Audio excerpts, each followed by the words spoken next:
ओ madam, time pass नहीं, चलो।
Girls.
Floating. तो बेसिकली मैंने कौन सा मेंसा का एग्जांपल दिया था। मेंसा का यहाँ पे एक ब्रांच है, थाने में एक ब्रांच है, डोंबिवली में एक ब्रांच है। Mulund has 5 rooms and 1 office. Thane has 2 rooms and 1 office. Dombivli has the same. Normal instance में क्या होता है, मैं तीनों की एक एक पॉलिसी लेता है, यहाँ पे भी फायर इंश्योरेंस, वहाँ पे भी, वहाँ पे भी। बरोबर है। बट उससे क्या होगा मालूम है, उससे प्रॉब्लम ये होगा कि मेरे को 3 इंश्योरेंस लेके 3 टाइम अलग अलग प्रीमियम पे करके महंगा पड़ेगा। उससे अच्छा मैं तीनों का मैक्सिमम वैल्यू निकालता हूँ। मतलब यहाँ की वैल्यू का समझो, यहाँ की प्रॉपर्टी का वैल्यू 1 CR है, थाने का 40 lakhs, डोंबिवली का 40 lakhs। तो मैं क्या करूँगा, एक ही पॉलिसी निकालूंगा 1 लाख 1 CR की। ठीक है। जहाँ पे मैं तीनों को क्या करूँगा, ऐड करूँगा, उसको मैं फ्लोटिंग पॉलिसी के नाम पे रखूँगा। अगर तीनों में से एक भी जगह पे आग लगा, what is the maximum loss I can इनकर। अगर मुलुंड में आग लगता है तो मैक्सिमम लॉस मेरा 1 CR का है। तीनों जगह पे तो एक साथ नहीं लग सकता आग। समझ में आ रहा है। थाने में लगा, doesn't matter, max to max loss मेरा 40 लाख का है, पॉलिसी तो फिर भी 1 करोड़ की है। डोंबिवली का भी सेम। समझा। तो rather than taking 3 different policies, I can insure the 3 properties under one policy and pay for the, I mean, the sum assured would be the value which is having the highest amount. मतलब जिस property का value सबसे highest रहेगा उतने value का मैं insurance लूंगा। Obviously.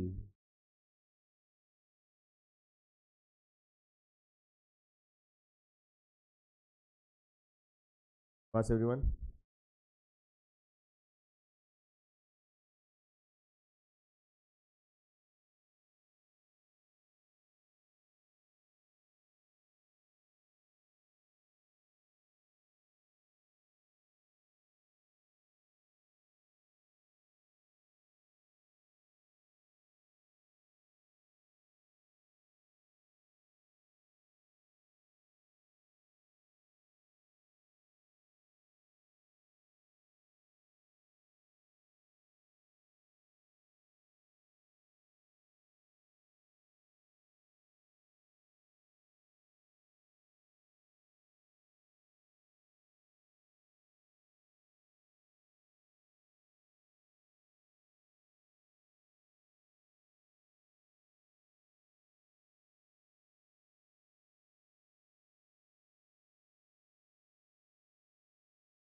Done?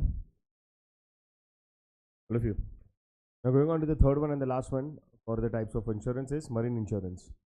Now when I say marine insurance, obviously what does it mean? It is like you are wanting to safeguard your goods from the perils of sea. Now all the marine risks, okay, there are multiple of them. Okay, there can be fire, there can be, you know, a collision between two ships or cargoes. Maybe there can be a loss that can be cause of a hurricane or something. ठीक है, any which ways कोई भी form of marine risk से अगर तुम्हारे goods को loss हो सकता है, या you know there is an probability, what you do is you take marine insurance. और उसके लिए we use the term that it says that the marine insurance is taken for keeping our goods safeguarded against the risks of perils of sea. Okay, समुद्र में होने वाले जो भी forms of risk है, okay, which ultimately result in losses for the goods is under the term of perils of sea. बरोबर है. Again इसमें भी बहुत सारी अलग अलग टाइप की पॉलिसीज है. ठीक है, तो लेट अस अंडरस्टैंड देम. तो सबसे पहला है ना, first policy is voyage policy. Now when I से वॉयज पॉलिसी, मतलब you know what is the meaning of the term voyage? Voyage का मतलब क्या होता है?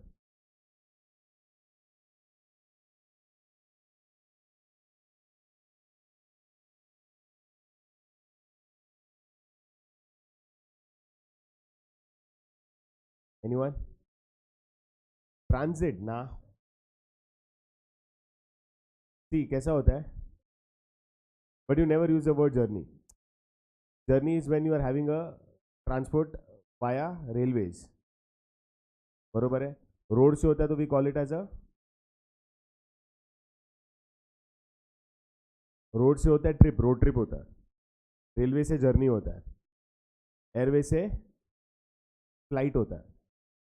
वाटरवेज से वॉयज होता है.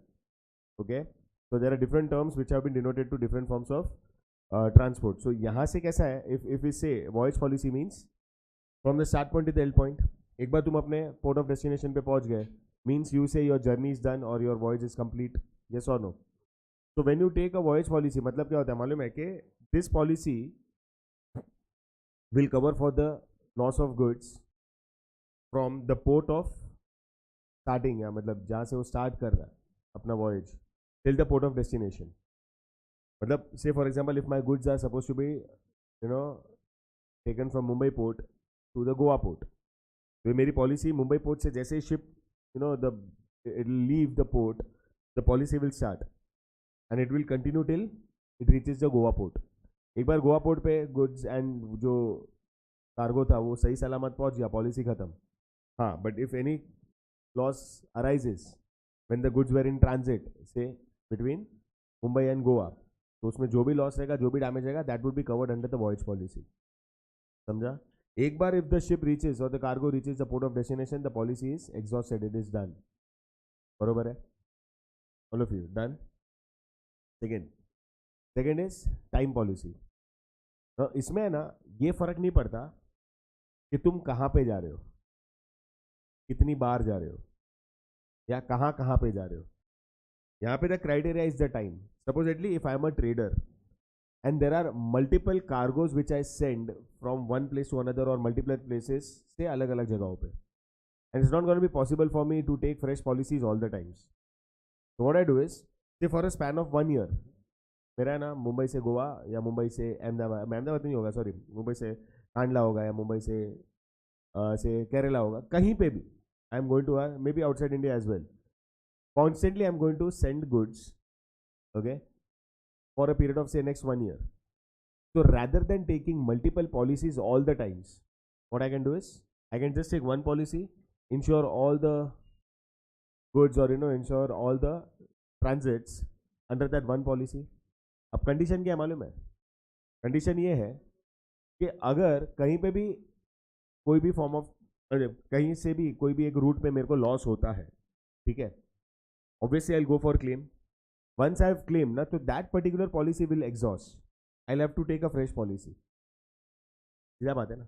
एक बार तुमने गुड्स का लॉस सफर किया and the company has compensated you, तो ऑब्वियसली तुम्हारा वो पॉलिसी एग्जॉस्ट हो जाएगा, you will have to go for a fresh policy. Again I can go for a fresh policy for time policy, and इसमें समझो अगर मेरे को कम टाइम के लिए चाहिए तो I can take a policy for a lesser tenure और लेसर ड्यूरेशन, बरोबर है। अच्छा, one of the other benefits of time policy is that you get continuation policy. Continuation means suppose तुमने कभी इंश्योरेंस ये देखा है, पॉलिसीज देखी है, उसमें ना डेट और टाइम दोनों लिखा रहता है। Supposedly, if I take an insurance policy today, so it will mention that it is 10th of June 2025, 00.01 second से स्टार्ट हुआ, and the goods would be insured से for example till the next year, तो क्या लिखा रहेगा 9th June 2026 valid up to क्या 9 June 2026 23.59 seconds PM, ऐसा लिखा रहता है, ठीक है। मतलब जैसे ही नेक्स्ट ईयर 10th June आ जाएगा ना, 12 बज जाएगा ना, ये पॉलिसी एग्जॉस्ट हो जाएगा, ऐसा ही लिखा रहता है, क्लियर है, ओके। सेम ना, आप टिकट्स भी लो या ये सब भी लो तो उसका वैलिडिटी, या तुम पास लेते हो तो वैलिडिटी में टाइम लिखा रहेगा, it is valid up to 23.59 seconds of that particular day, next second your policy और योर टिकट और योर पास इज इनवैलिड, बरोबर है। Now supposedly I had a time policy, ठीक है, which was going to get exhaust today night at 12 o'clock, ठीक है, and मैंने आज सुबह कोई गुड्स भेजा से to be transmitted to Goa और wherever, ठीक है, and which was going to reach that port of destination to day after tomorrow, आज निकलेगा या आज निकला, and it is going to reach the port of destination day after tomorrow, ठीक है। तो अंडर द कंटिन्यूएशन कंडीशन या continuation policy of time policy, रात को आज तो खत्म हो जाना है, मतलब गुड्स किधर बीच में रहेगा, मेरा कार्गो कहीं बीच में रहेगा और पॉलिसी खत्म होने वाला है, but the beauty of time policy is you will still be insured till it reaches.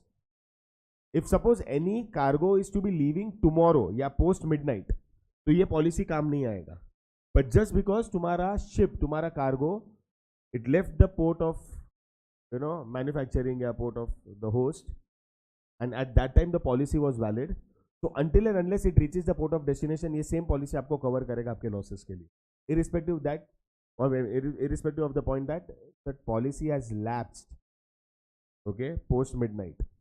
समझा कि नहीं समझा? कंटिन्यूएशन पॉलिसी में, कंटिन्यूएशन कंडीशन में, समझा? ओके। तीसरा है तो है ये दोनों का कॉम्बिनेशन, मतलब third is mix policy. Now when I say mix policy, मतलब it is a combination of time as well as voyage. मतलब मेरे को मालूम है कि मेरा अगले 6 महीने तक मुंबई से गोवा कॉन्स्टेंटली ट्रांसपोर्टेशन होने वाला है, because I have got an order from a company और व्हाटएवर इट इज। तो मुंबई से Goa would be voice policy, for the next 6 months इस टाइम पॉलिसी, दोनों को एसोसिएट करो तो it will become mix policy. समझा कि नहीं समझा एवरीवन? सी टाइम में क्या था, टाइम पॉलिसी में ना the port of destination was not fixed, नहीं तो उसमें और मिक्स में कोई फर्क ही नहीं होता, बरोबर है। वहां पे your goods were going to different multiple locations under one policy.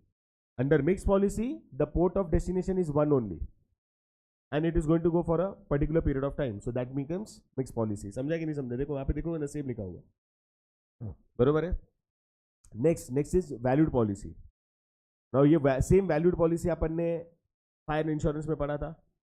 What did I mention at that time कि there are some subject matters जिसकी वैल्यू डिटरमाइन करना पहले से इज इम्पॉसिबल। तो यहां पे क्या होगा, the insurance company and the insured, both of them will come to a common value to that particular subject matter. क्या ठीक है, ये गुड्स को अपन या ये पर्टिकुलर जो भी है, पेंटिंग है, स्कल्पचर है या एनीथिंग एंड एंटीक है, कुछ भी हो, उसको अपन इतना वैल्यू अंडरस्टैंड करते हैं, इतनी वैल्यू अपन इसको देते हैं। If tomorrow any form of loss cause of any kind of marine loss is incurred, so this is the amount the company is going to compensate you for। समझा? तुमको उसका पहले से वैल्यू नहीं पता था, वैल्यू पता होता है तो तुम लॉस भी डिटरमाइन कर लोगे, इंश्योरेंस के पॉलिसी का भी वैल्यू तुम डिटरमाइन कर लोगे, बरोबर है। But just because the things are invaluable, those things, those subject matters or those antiques or paintings, whatever it is, they don't have a value to it, okay? तो उसकी value अपन ने determine किया, अपन ने जज किया है। समझा एवरीवन? चारों देखो यहाँ पे लिखा हुआ है same, right? Next is blanket policy मतलब देखो जनरली क्या होता है when you are taking marine insurance, यहाँ पे ओनली द मरीन रिस्क मतलब जो पेरिल्स ऑफ सी है वही कवर होते हैं, हाँ या ना.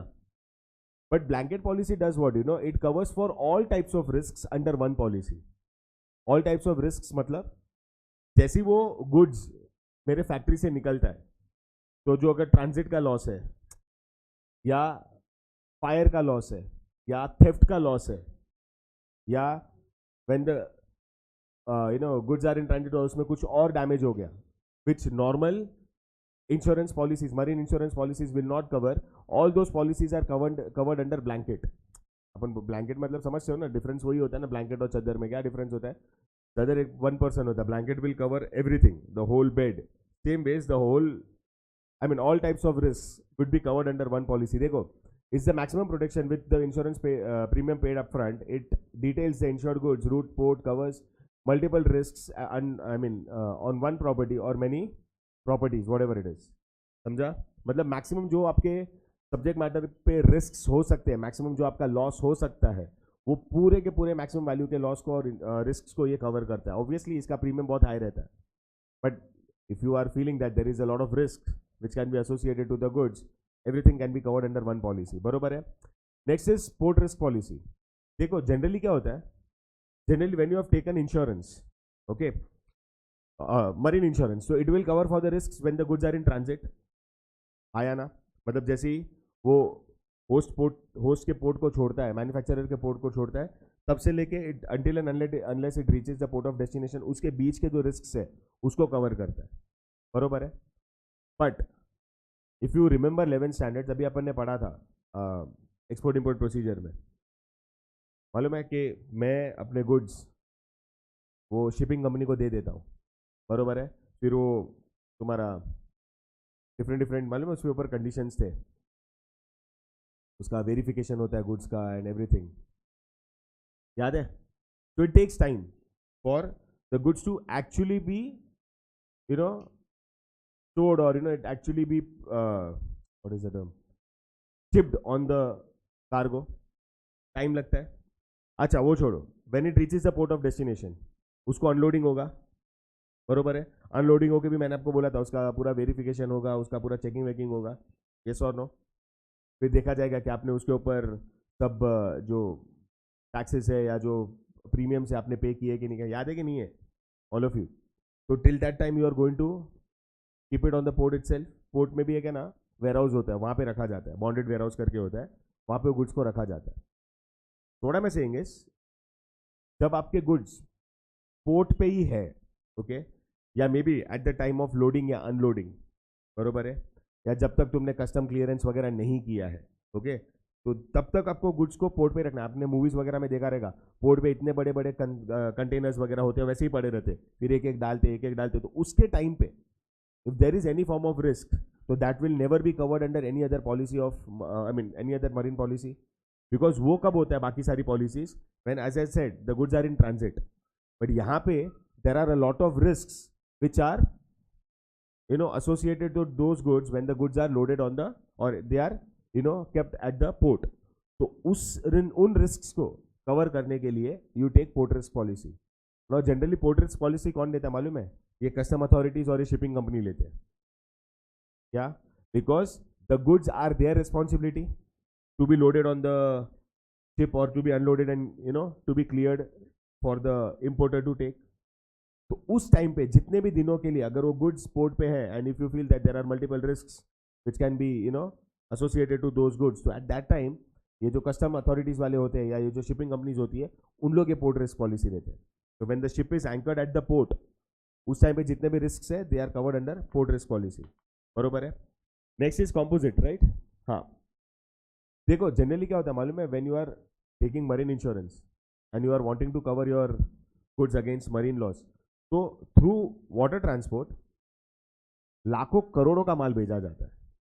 अब बड़ी बड़ी कंपनीज देखोगे, okay, when they are exporting goods और they are importing goods, the value of those goods is very high.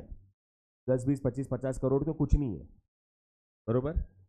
अब कैसा है मालूम है, if I M importing goods worth cross, okay, या एक मशीनरी भी अगर मैं मंगाता हूँ और उसकी वैल्यू अगर 20-25-50 करोड़ है, ठीक है, तो ऑब्वियसली मैं क्या करूंगा, मैं उसका इंश्योरेंस लूंगा. But the problem is there may not be one single insurance company who would be there wanting to take that risk to cover the whole consignment worth such a huge amount. नहीं होगा, उसको risk नहीं लेना होगा. मैं भी थोड़ा smart हूं.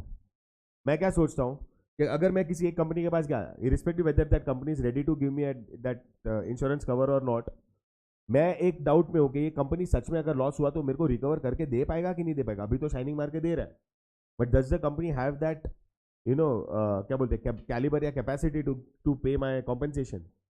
तो उस टाइम पे मैं क्या करता हूँ, उस एक सब्जेक्ट मैटर पे जिसकी वैल्यू 100, 200, 500 कितना भी crore, what ever it is, I am wanting to cover those risk of that particular subject matter with not one company but more than two or I mean by two or more companies. तो suppose एक subject matter पे मैंने 3 insurance company को बोला कि तुम collectively इसको क्या करो, इंश्योर करो. अपन ने पढ़ा था प्रिंसिपल ऑफ कॉन्ट्रीब्यूशन में, याद है. तो on that one subject matter if there are more than 2 companies who have insured that same subject matter with different values, you have said to have taken what, a composite policy. Single company होता कोई फर्क नहीं पड़ता, but because एक subject matter पे 2 या 2 से ज्यादा कंपनीज ने आपको इंश्योरेंस दिया है, इंश्योरेंस कवर दिया है, means you have taken what, you have taken composite policy. समझा एवरीवन, राइट? तो कितने हुए? आई थिंक 1 2 3 4 5 6 7, बरोबर 7 हुए. अगेन जो लास्ट के 2 है ना, I will explain you because वो थोड़े अगेन डिफरेंट है. Just go through the first 7 points fast.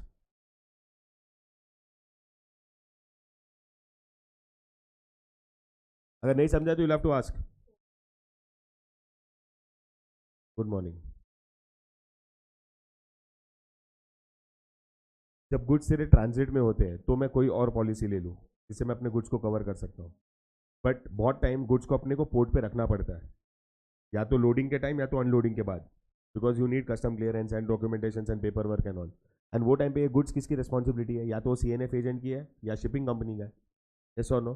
तो उन लोग ही अपने गुड्स को, because there are again a lot of risk which can be associated to the port. I take port risk policy. It is not going to cover when the goods are in transit. It is going to cover the risk when the goods are loaded or unloaded at the port. ओए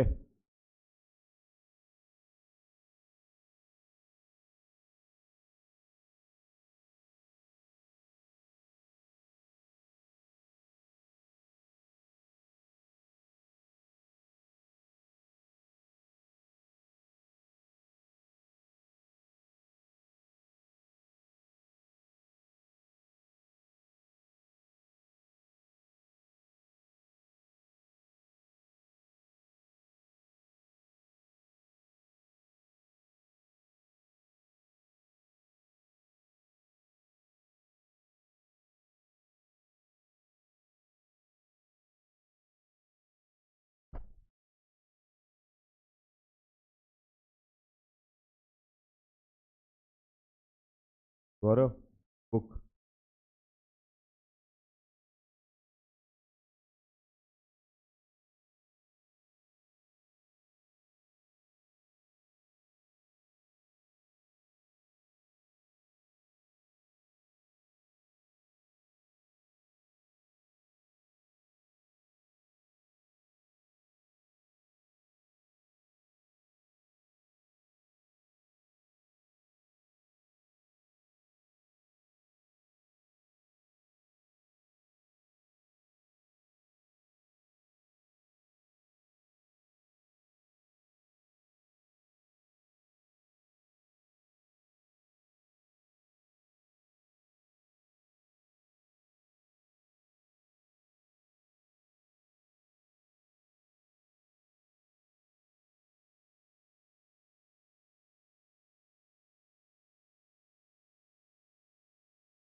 Done?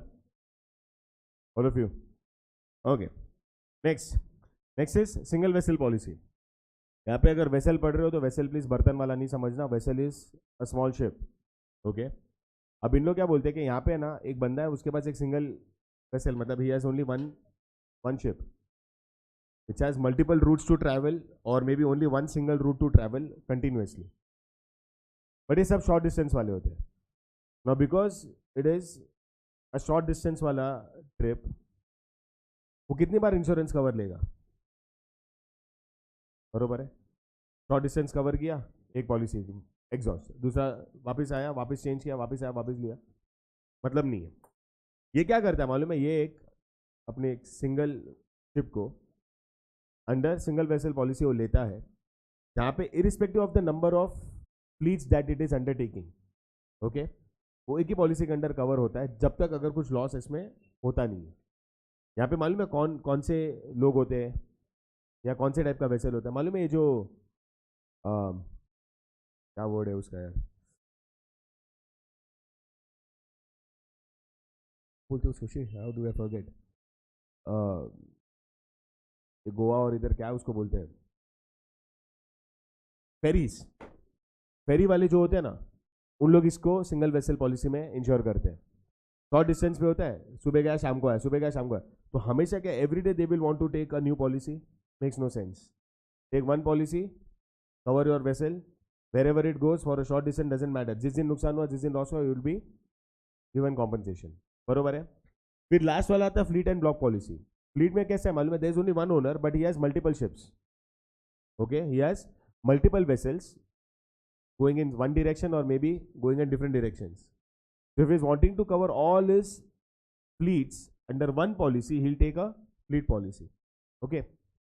Block policy में क्या होता है? सी, यहाँ पे जो भी मेरा सब्जेक्ट मैटर है या जो भी मेरा कार्गो है, normally marine insurance will only cover for the risks which are related to water. But यहाँ पे क्या हुआ मालूम, मेरे गुड्स फैक्ट्री से निकले to be taken to the Mumbai dock. बरोबर है. तो मेरे फैक्ट्री से निकल के मुंबई डॉक तक जाने के लिए मैंने रोड ट्रांसपोर्ट यूज किया. बरोबर. फिर उसको लोडिंग किया, वो पहुंचा गोवा पोर्ट. गोवा में भी अनलोड होने के बाद देयर वाज से rail transport which was used to be taken to the, I mean for the goods to be taken to the importer या हुएवर द बायर वाज.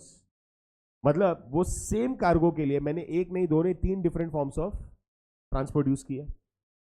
बाकी जितनी भी पॉलिसीज अपन ने मरीन इंश्योरेंस में पढ़ी ना, they were all covering for the losses arising due to perils of sea. हाँ, port risk अलग था, जाने दो, बट बाकी सब में तो वाटर रिस्क थे. There were no other forms of risk that were covered. तो यहाँ पे because I am using multiple forms of transport for the same cargo to make sure that they are reaching the person और the whoever the consignee is, तो उतने अलग अलग forms of transport के लिए rather than me taking different other insurance covers, I take only a block policy which will cover for all the risks. But all the risks मतलब चोरी हुआ नहीं चलेगा, ट्रांसपोर्ट रिलेटेड मतलब रेल ट्रांसपोर्ट या road transport related अगर कोई loss होता है तो वो मेरे को कवर करके मिलेगा. सपोजली एक बार वो पोर्ट ऑफ डेस्टिनेशन पे पहुंचने के बाद वेयर हाउस में रखा कि शाम को ट्रेन आएगा, फिर ट्रेन में लोड करके अपन लेके जाएंगे. अब जो वो वेयर हाउस में था तो it was not under any form of transport ना, ट्रांसपोर्टेशन नहीं चालू था उसका. वहां पे अगर फायर होता है और वहां पे अगर थेफ्ट होता है तो ये पॉलिसी उसको कवर नहीं करेगा. हाँ, but when the train was in transit, okay, that goods train was in transit, उसमें अगर समझो कुछ क्रैश हो जाता है या कुछ भी हो जाता है, दैट वुड बी कवर्ड. या फिर यहां से मैं वहां पे लेके जाता रोड ट्रांसपोर्ट में किधर कुछ डैमेज हुआ तो दैट वुड बी कवर्ड. समझा कि नहीं समझा? तीनों, single vessel, fleet and block policy. Sure? 10%? देख लो फास्ट.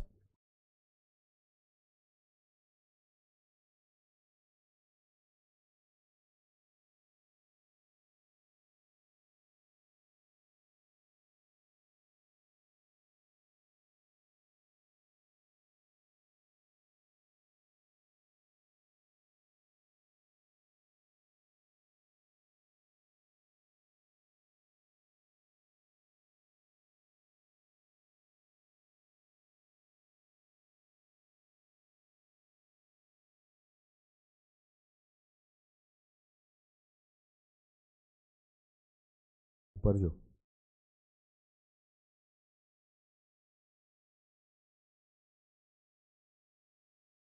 ब्लैंकेट में सब फॉर्म ऑफ रिस्क कवर होते हैं ना. एक्सप्लोजन हुआ, टेररिस्ट अटैक हुआ, वॉर हुआ. अब कितना होता है ना, अभी तुमने देखा ही रहेगा, इसका इधर से माल जा रहा था वाटर ट्रांसपोर्ट में, किसी तो दूसरी कंट्री ने मिसाइल डाल के वो कार्गो को उड़ा दिया. That will not B covered under your block policy ना मैडम. प्लीज 3 पॉइंट पे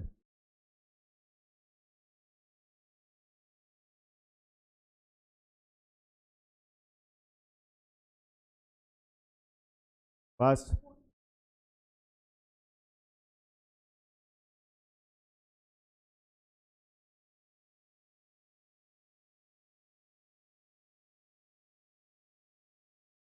फ्लीट मतलब वो एक तेरा शिप जो क्या करता है मालूम है, अलग अलग रूट्स पकड़ता है. सिंगल वेसल में क्या था, एक ही शिप था, अलग अलग जगह पे जा रहा था. फ्लीट में multiple ships taking different routes. तो हमेशा क्या मैं कितनी बार पॉलिसीज लूंगा, पगला ना जाओ. रिलैक्स बेटा. क्या हो गया तू था सुबह से, या तो एकदम डिस्टर्ब या दूसरों को डिस्टर्ब कर रहा है, तो तू सो रहा है.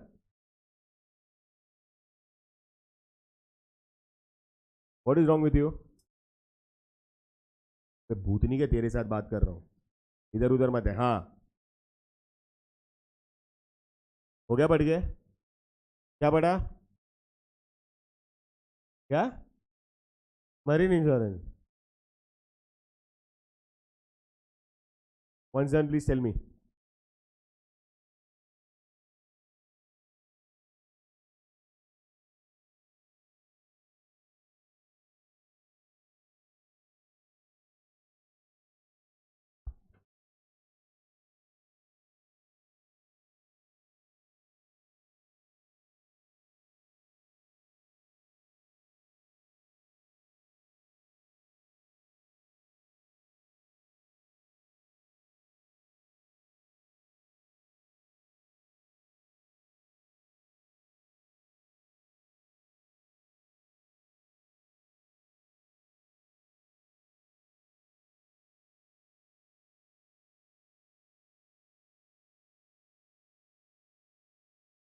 डन. तो यहाँ पे वी कंप्लीट योर इंश्योरेंस वाला पार्ट. मतलब 4 आंसर्स थे उसमें, principles and 3 types of insurance, life, marine and fire. बरोबर है. Now we start with what, we start with warehousing. Okay. Now we had already discussed a lot of things about warehouse when we were in 11th standard, yes or no.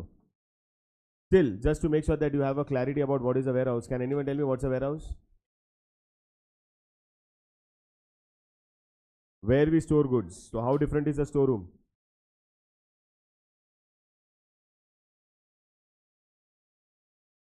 Warehouse बड़ा रहता है, storeroom छोटा रहता है. Well done. Multiple godowns and one warehouse same.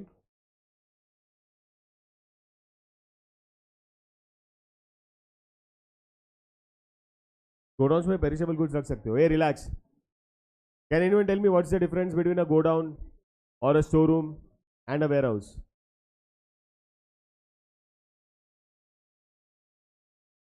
आवाज नहीं आ. जिसको answer आता है प्लीज डिस्कस करो, अपने आप से बात मत करो.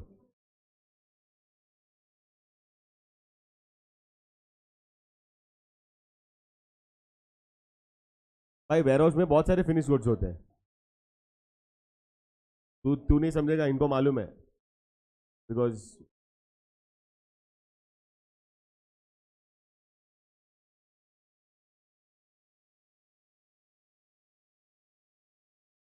Anyone else.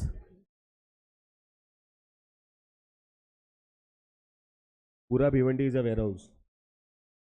डोंबिवली.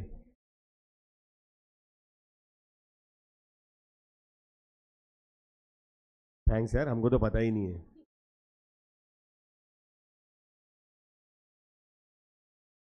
एक स्टेशन पहले लो और लेफ्ट जाओ तो पूरा. एंड भिवंडी इतना बड़ा है, उसमें डोंबिवली भी आता है, उसमें वहाँ वसई भी आता है, सब आता है. रो मत, it's okay. Relax. Anyone. Girls relax. चलो बोलो.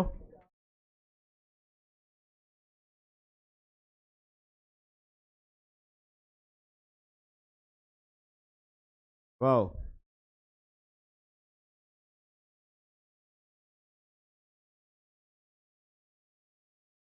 How can a warehouse be different from other forms of storage capacities या storage options?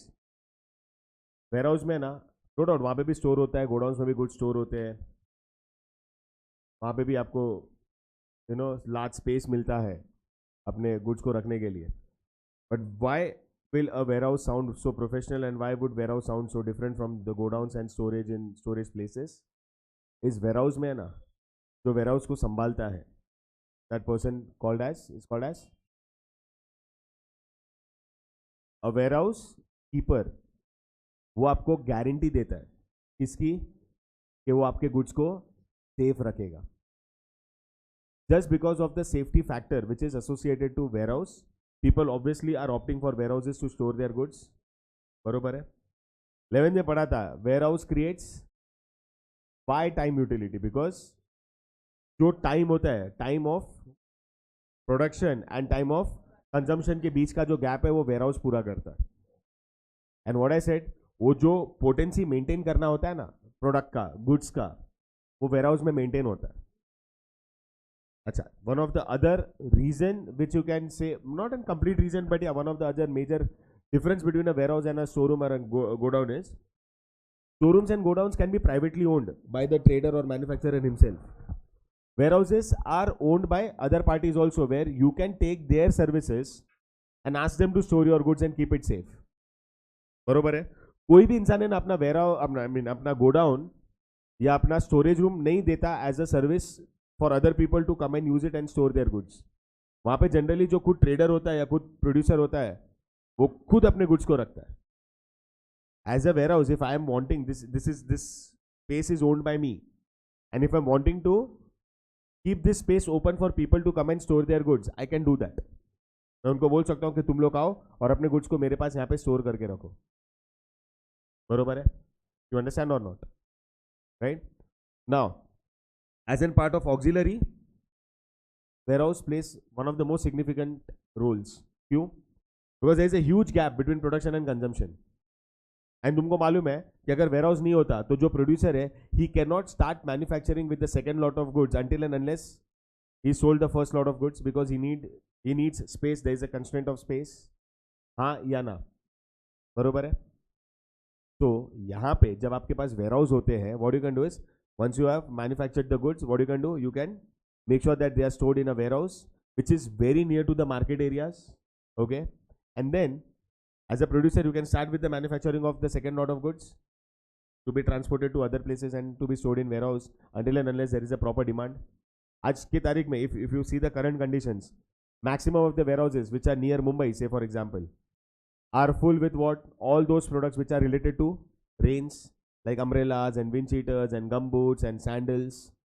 क्यों? अभी तक डिमांड चालू हो गया है, बट जब तक वो प्रॉपर रेंज स्टार्ट नहीं होता ना तब तक वो डिमांड पिकअप नहीं करेगा. अभी भी लोग क्या करते हैं, हाँ ठीक है जब आएगा तब देखेंगे, जब आएगा. मार्केट में चालू है, लोगों ने लेना स्टार्ट कर दिया, specially those kids who are going to school and colleges. उन लोग का स्कूल कॉलेजेस स्टार्ट होगा तो अभी तक हो गया. मतलब if you consider the month of May, month of May में तो ज़्यादा इतनी डिमांड तो पॉसिबल ही नहीं थी. बट लोगों ने क्या किया था, अपने वेयर हाउस को कंप्लीटली स्टॉक कर दिया था. किससे? ये सेम गुड से, बिकॉज दे न्यू कि ये सारे प्रोडक्ट्स की डिमांड आने वाली है. तो manufacturers would have produced those goods in the month of December, Jan and all. Readymade बन के बन गया and they have kept it in the warehouses, because Mumbai is a space जहाँ पे अच्छी खासी बारिश होती है and people will be in need of umbrellas and rain related products. Yes और नो? समझा everyone? So this is a warehouse. It's a space where you can not only keep your goods, but you can make sure that they are kept safe. बरोबर है. And objective का one of the important objectives क्या? कि warehouse creates the gap between the production and consumption is somewhere satisfied with the help of warehousing service. Yes or no? Right? See, उसका meaning part में यही लिखा हुआ. Warehouse involves what? Storing and preserving of goods from the production to consumption. Yes or no? It includes all the activities related to the storage and the maintenance of goods. यही है ना safety वाला point. Store तो आप कहीं पे भी कर सकते हो, yes or no? बट कहीं पे भी आपको सेफ्टी का अश्योरिटी नहीं होता. यहाँ पे you have been given the assurity regarding the safety of the goods, right? ये इसका definition है. Okay, what is a warehouse? How do you define warehouse? Warehouse is defined as what? As an establishment for the storage and accumulation of, क्या? It is a space जहाँ पे वो क्या होता है? It's an establishment for the storage and goods. Okay. Now guys, warehouse में ना दो ही आंसर है, दोनों में से एक आने का चांसेस बहुत ज्यादा है. One is the importance of warehouse and second are the different types of warehouse. Okay. Last to last year हम लोग ने इंपॉर्टेंस ऑफ वेयरहाउस पूछा था. लास्ट ईयर वेयरहाउस पर नहीं आया था, तो आई फील दिस ईयर दोनों में से एक आंसर इन लोग पूछ सकते हैं. जहां तक my assumption goes, may be types of warehouse ये साल इन लोग पूछ सकते हैं. बरोबर है. तो let us understand the different functions. Okay, बहुत ईजी है. सबसे पहले इन लोग क्या बोलते हैं कि यहाँ पे आपको क्या मिलता है? You are getting a space to what? Store your goods. Yes और नो? मेन ही फंक्शन वेयरहाउस का क्या है कि they will give you a space जहाँ पे आप अपने गुड्स को अच्छे से प्रॉपरली स्टोर कर सकते हो. हाँ या ना? यस और no? Right. Second, price stabilization. Can anyone help me understand this point, how warehouses are helping in price stabilization? बोल.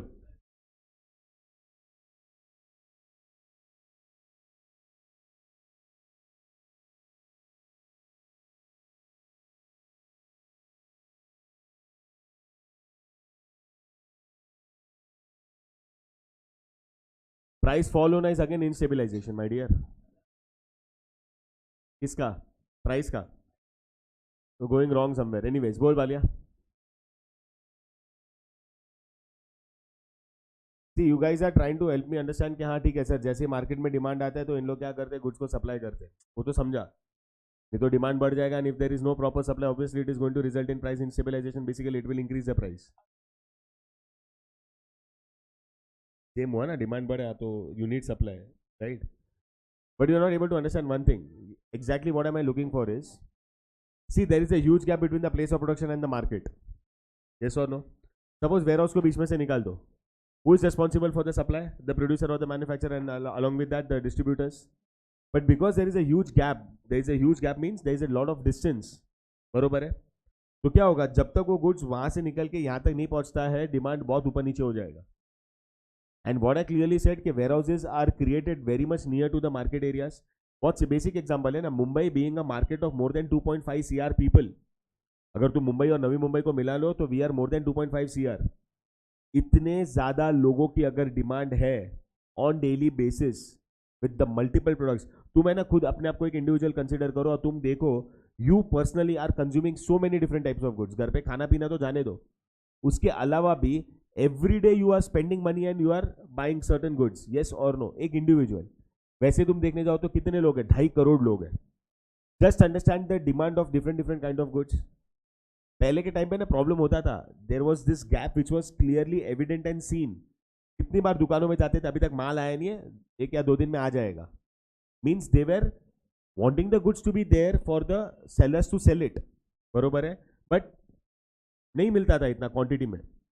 But then if you see in the last 15 years what has happened is, Mumbai के जो neighbouring areas है, neighbouring areas मतलब in a distance of not more than 50 kilometers, there are certain places which were you know highlighted to be used to create a lot of warehouses. जैसे पूरा का पूरा भिवंडी, वाड़ा, वसई, विरार, वापी. वापी तो चलो फिर भी गुजरात में हो गया, वापी में बहुत वेयरहाउसेस है. ठीक है? ये जितने भी मैं बोल रहा हूँ ना मुंबई के जो बेल्ट में आता है ना, ये सब जगह पे तुम मैक्सिमम देखोगे ना वेयरहाउस ही है. Long back means 1940s and 30s and 20s या 50s तक समझो. तो मालूम है सबसे ज्यादा वेयरहाउसेस कहाँ पे थे? अगर मुंबई एरिया की बात करें तो ये सब एरिया तो Mulund was not even in the map. बाकी तो तुम जाने दो, इधर से आगे थाना वाना तो जाने ही दो. ठीक है? पूरा का पूरा जो लोकेलिटी था अपना साउथ बॉम्बे में था, सोबो में. और वो टाइम पे उस जगह पे सबसे ज्यादा गुड्स का, अगर आप बोलो ना, if they were sent to Mumbai, that was via waterways. हाँ या ना? या फिर रेलवेज. अच्छा, रेलवे से भी आता था तो वो टाइम पे which was the last station, तभी भी CST था, आज भी CST है, नाम अलग था. तभी BT था 50s एंड 40s में.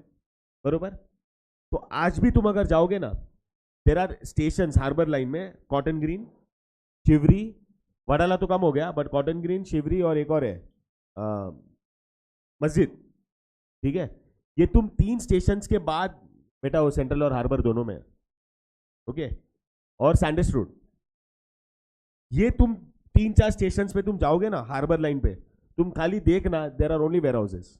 क्या होता था, गुड्स जब आते थे, से फॉर एग्जांपल अरेबियन सी के थ्रू मुंबई पोर्ट पे अनलोड होते थे, यही एरिया में पूरा स्टॉक होता था एंड यहां से डिस्ट्रीब्यूट होता था।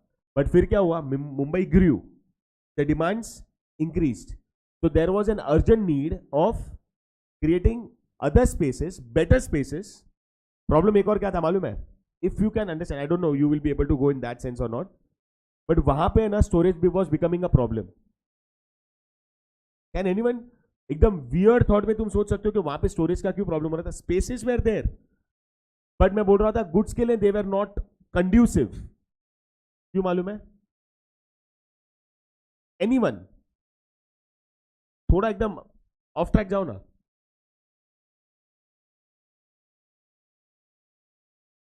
नहीं, मैं बोल रहा हूँ स्पेस बड़े आज भी है, तू मेरा देखो तो बहुत बड़ी बड़ी चीज है, लेकिन वो खंडर पड़े हैं। ना ना ना, अर्बनाइजेशन का स्टोरेज के साथ क्या लेवा देवा है? ना ना ना बे, तू अच्छा लगेगा लेकिन उसमें करना।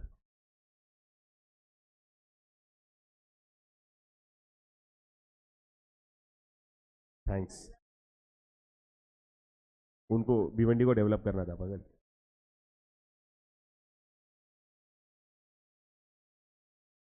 उनको तभी लगता था हो जाएगा।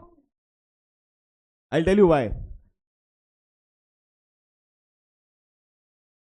क्या था मालूम है, those areas were very much near to the shore, because इतना नजदीक थे ना, and because Mumbai is very humid, goods है ना डैमेज हो जाते थे।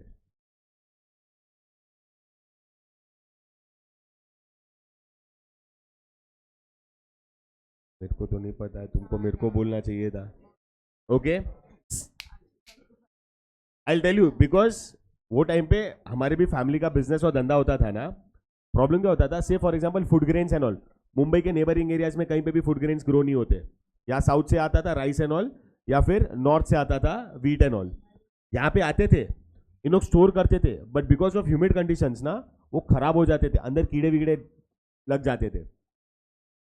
बिकॉज एकदम नजदीक है, यहाँ पे अरेबियन सी है, बीच में वो पीडी मेलो रोड है, और यहाँ पे वेयर हाउसेस है। इतना ही डिस्टेंस, मतलब मुलुंड स्टेशन है और मेंसा, इतना इतना भी डिस्टेंस नहीं, उससे भी कम। मुंबई स्टेशन, मुलुंड स्टेशन को तुम समझ लो इस अरेबियन सी, वहां पे पोर्ट है, ठीक है, और ये वॉज द वेयर हाउस, इससे भी थोड़ा नजदीक पकड़ लो, इतना ही डिस्टेंस। तो बहुत प्रॉब्लम होता था। तो they had to find some dry areas, again much bigger spaces, which can be easy for not only road, I mean water transport, but even connectivity to Mumbai or near Mumbai via road transport या rail transport. समझ रहे हैं? इसके लिए फिर ये सब areas को इन लोग ने क्या किया, शॉर्टलिस्ट किया, समझा। एंड बिकॉज अभी देखोगे ना इतना नजदीक है, डे इन डे आउट तुम देखोगे ना, गुजरात हाईवे पे जाओ, गुजरात हाईवे मतलब घोड़बंदर रोड से तुम जाओ, ठीक है, या फिर तुम न्यू बॉम्बे वाला रूट देखो, तुम देखो एक दिन में कितनी ट्रक्स आती है टू एंड फ्रो, गिनते गिनते पगला जाओगे। कभी है ना, अगर तुमको मौत देखनी हो ना टाइम पास करने के लिए, तो तुम चले जाओ घोड़बंदर रोड पे रात को 11 बजे, इंसान मौत मांग ले लेकिन उधर रुके नहीं, इतना ट्रैफिक। बिकॉज एमईपी मुंबई के लिए 3 ही है, एंट्री पॉइंट्स 3 ही है, या तो स्ट्रेट जाता है या तो अंदर ये थाना साइड आता है, एंड तुम पगला जाओ। Number of trucks, number of those trailers, madness, समझा। बस मुंबई की डिमांड ही इतनी ज्यादा है, ये सो नो क्या ऐसे है ना बहुत। एनीवेज, तो या प्राइस स्टेबिलिटी समझा everyone, right? Because of a constant supply, because of warehouses which are very near to the market areas, they are able to maintain the price stability, yes और no. Next, risk bearing, ये point मैंने बोला था ना, that is what it makes, I mean makes it different from the godowns and other storage areas. क्या कि आपको क्या देता है वो, आपको स्टोरेज के साथ साथ safety. It becomes the responsibility of the warehouse keeper to give you that assurity कि तुम्हारे गुड्स को कोई भी फॉर्म ऑफ डैमेज या लॉस या रिस्क नहीं आएंगे। एक सेकेंड ना, दिमाग लगा लो. अगर ये बंदा छाती ठोक के बोलता है कि भाई मैं तुम्हारे गुड्स को एकदम सेफ रखेगा, कोई डैमेज नहीं होगा, he is not got to keep the goods that protected. Smartly उसने भी क्या किया है, बरोबर है, कि अगर गलती से नुकसान हुआ वो क्लेम करेगा तुम्हारे बिहाफ पे और तुमको तुम्हारे पैसे लाके दे देगा. ठीक है. बाकी is not giving you 100% protection by his own ways, possible ही नहीं है. राइट. लास्ट फाइनेंसिंग, लास्ट को fourth. How can you connect financing वाला part with respect to warehousing. आप बोलो सर फाइनेंसिंग तो बैंकिंग में अपन ने पढ़ लिया, बट वेयर हाउस के थ्रू, वेयर हाउसिंग फंक्शन के through, how is financing possible, how can money factors be associated here. समझाता हूं. सपोज ये बंदी मेरे पास आती है, I am a warehouse keeper and she is wanting to store the goods with me. ठीक है. बोला ठीक है करो. I have to give her some form of documentary proof for the goods that she has stored. आया ना. मैं इसको एक डॉक्यूमेंट्री प्रूफ देता हूं, एक वेयर हाउस रिसीट देता हूं, या उसको वॉर फिंगर्स रिसीट बोलो या वॉर फिंगर्स पेपर बोलो, व्हाटएवर, ये मैं उसको दे देता हूं. बरोबर है. And it contains the complete details of the goods that have been stored with me. अब ये सेम रिसीट है ना, if she is wanting to keep it mortgage with a bank against some form of loan, she can do that. Because सबसे पहली बात, ये जो रिसीट है it's a negotiable document like a bill of exchange. ठीक है. And the bank is readily going to accept it. Why? Because it has been drawn by me. जहां पे मैं गारंटी देता हूं कि भाई इसका 5-10 लाख 50 लाख का माल मेरे पास पड़ा है. आया ना. And obviously, the condition on the receipt is whoever will present the receipt, because it is negotiable, whoever will be presenting the receipt, I am going to give the goods to them. तो इसकी bank है ना राजी खुशी क्या करती है, इसको as a document working as a mortgage, okay, will accept it. और इसका फाइनेंसिंग का पार्ट हो गया ना. या फिर समझो इसने किसी से लोन दिया था, she is not able to repay it, तो सामने वाले को गारंटी के नाम पे वो डॉक्यूमेंट दे सकती है ना कि हाँ भाई रख ले, मैं पैसा मेरे को 10-15 दिन में हो जाएगा, नहीं हुआ तो ये गुड्स तुम्हारे. तो वहां पे this warehouse receipt is acting as your mortgage. मतलब यहां से फाइनेंसिंग हो सकता है, ये अपना रिक्वायरमेंट्स कैपिटल या लोन वगैरह यहां से easily against this warehouse receipt she can raise it. बरोबर है. नेक्स्ट क्या, टाइम एंड प्लेस यूटिलिटी वाला मैं पॉइंट नहीं बता रहा हूं. आप बोलोगे सर प्लेस यूटिलिटी तो ट्रांसपोर्ट होता है ना. Time utility with warehousing obviously you can associate. How can place utility be associated with warehousing sir. तुम एक चीज समझो, वेयर हाउस का क्या काम है, मैन्युफैक्चरर से इधर आता है और इधर से मार्केट तक जाता है. बरोबर है. But how the goods are going to come from the manufacturer to the warehouse and from the warehouse to the different markets. Transport without, I mean warehouse without transport is nothing. क्योंकि goods लेके आने के लिए और वहां से goods लेके जाने के लिए तुमको हमेशा क्या लगने वाला है, transport. Independently can function, but transport का सपोर्ट नहीं रहेगा तो वेयर हाउस इज नथिंग. समझा. इसके लिए लोग बोलते हैं टाइम यूटिलिटी के साथ साथ यहाँ पे प्लेस यूटिलिटी भी क्रिएट होता है. बरोबर है. यस और नो. ट्रांसपोर्टेशन बहुत टाइम क्या होता है मालूम है, मैं तो गुड्स रख के जाऊंगा वहां पे and I will instruct the warehouse keeper, you know what, you based on my instructions are supposed to transmit the goods to these markets or to these wholesalers or whoever it is on your own. मतलब ये ware house keeper आपको आपके goods को transport भी करके देगा to the concerned destination. पैसा लेते हैं उन लोग, no doubt, but you can trust them and they will make sure that the provisions are done for the transportation of goods from the warehouse to the concerned areas. Okay. Next, grading and packaging. मालूम है ये marketing के दो बहुत important functions है. पता है कि नहीं पता है? Okay. Who can tell me what is grading in exact.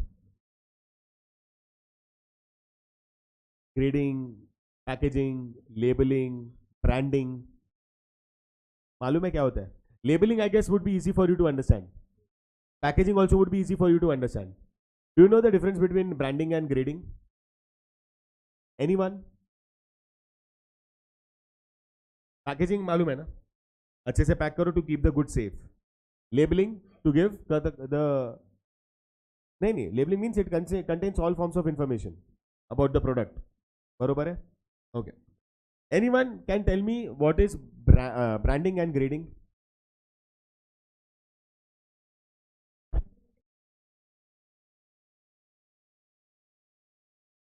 वो बोलती नहीं, वो झाप कर दिया। और भाई मैं तो इसको बोली थी झाप मत कर, बोलना राइट तो राइट, रॉन्ग तो रॉन्ग।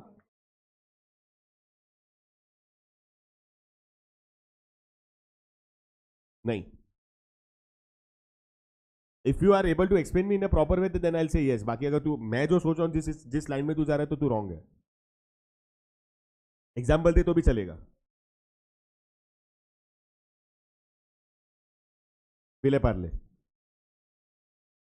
तो विले पार्ले में है ना, पार्ले जी का नाम किधर से आया बे? विले पार्ले का नाम पार्ले जी से ही आया है।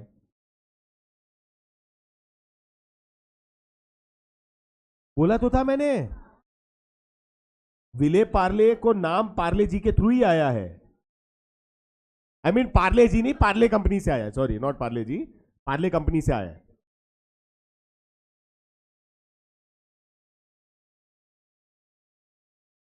That is through grading. ना ना ना, इसके लिए बोला you are going on a wrong track, इसके बोला नहीं है। If you can explain me with the same answer with some other concept then I can accept. बोलना हाँ भाई।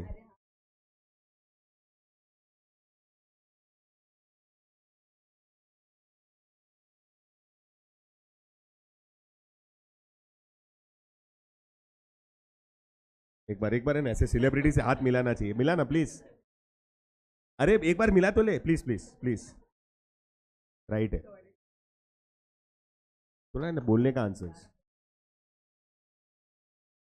But there is one thing which is missing in your answer, वो मैं बताता हूँ, नहीं समझेगा वो। लिसन जेनिल, अगर वही करना है तो तू सेकंड लेक्चर में ही आता ना। वही बोल रहा हूँ, तो सेकंड लेक्चर में ही आता। एंड अगर आप लोग को होमवर्क दिया जाता है, concern professor is giving you homework not to be done in the classroom, direct copy करना है तो तुम डायरेक्टली सम बोलो ना सर कर ले, करवा देंगे। क्यों?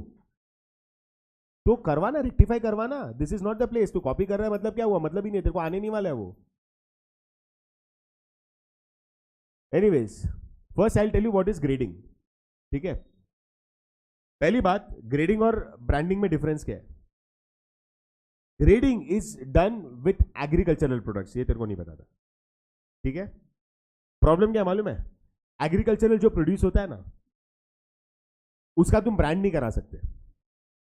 थोड़ा लॉजिक लगा लो, घर में चावल आता है, तुमको क्या लगता है कि वो 100 किलो का या 50 किलो का 30 किलो का जो आता है गोनी भर के, एक ही एग्रीकल्चरल फील्ड या एक ही आउटपुट से आया है? बरोबर है। एप्पल्स, मैंगोस एक ही झाड़ से टूटे हुए हैं। मैं एक बात बताऊं, एक झाड़ से भी आएंगे ना तो they would be different in their size, shape, colour, appearance. Taste मत बोलना, टेस्ट करने के बाद समझेगा। मतलब कोई भी दुकान में अच्छा हेलो, दैट्स नॉट पॉसिबल। ठीक है, क्लियर है? What do you do? इन लोग क्या करते हैं, एप्पल देखा रहेगा ना, एप्पल या मैंगोज आज की तारीख में तो, ठीक है, उसके ऊपर एक स्टिकर डालते हैं, नंबर 1 बेस्ट, ए ग्रेड। कौन पूछा है? अच्छा ये नंबर 1 है तो मेरे को बताओ, कोई भी मार्केट में तुमने नंबर 2 वाला एप्पल देखा है? मतलब 400 रुपए किलो वाला भी एप्पल नंबर 1, A1 बेस्ट, 300 रुपए वाला एप्पल भी सेम, 200 रुपए वाला भी एप्पल सेम। कंपेयर किसके साथ हो रहा है?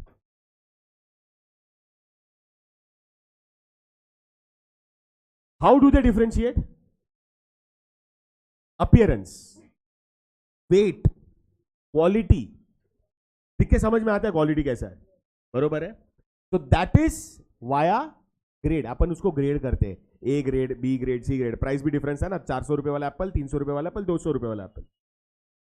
एंड एक और चीज समझना, grading is a mental process.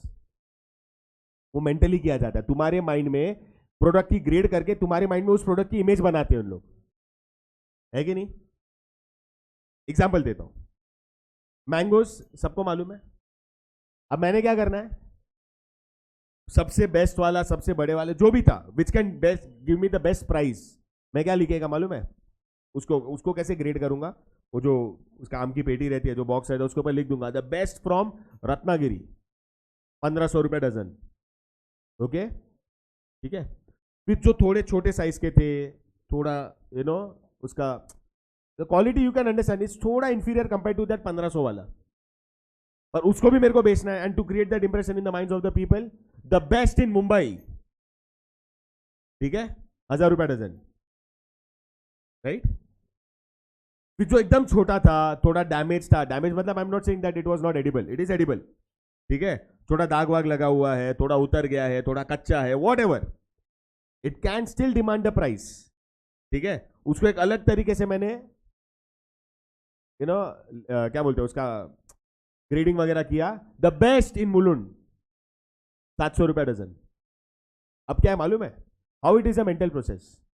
जब इंसान 1000 वाला लेगा ना, based on his purchasing power, वो ही was ready to give 1000 rupees for those mangoes, what will say, भाई मैंने तो 1000 में बेस्ट लिया है, बरोबर है। जिसका परचेसिंग पावर बेटर था उसने 1500 वाला लिया, मैंने तो बोला मैंने तो मार्केट से ही बेस्ट लिया है।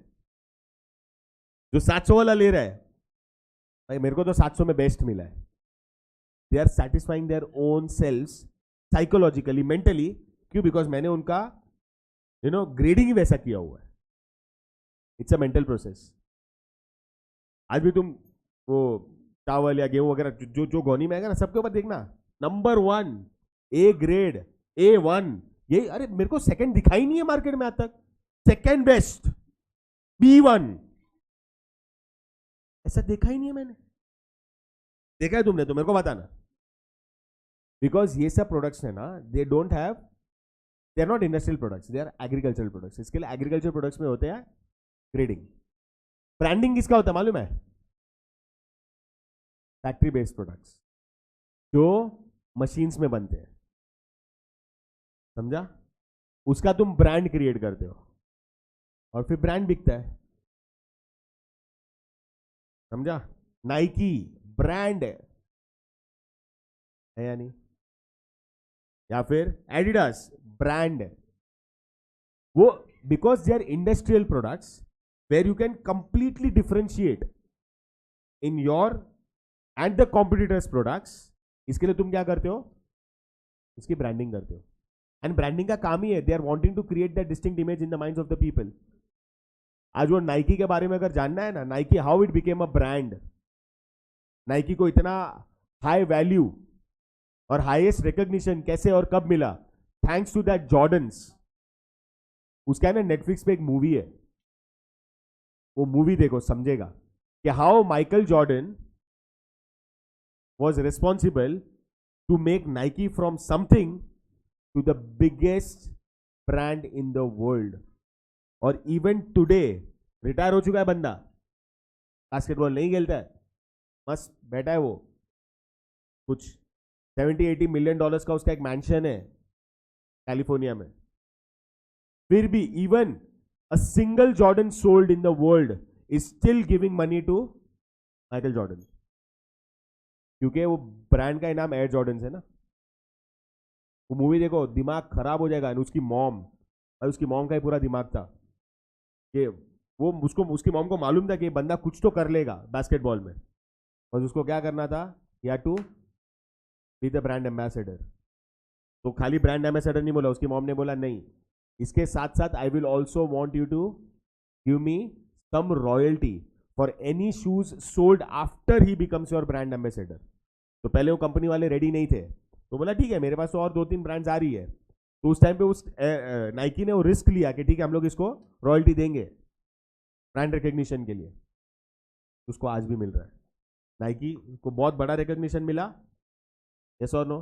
And you know one of the reasons why Jordans are so expensive is because इसको उतना परसेंटेज ऑफ रॉयल्टी जाता है, बाकी उतना महंगा होने का कोई उसका ज्यादा स्कोप नहीं है, but just because he is getting what, a royalty and commission out of it, समझा।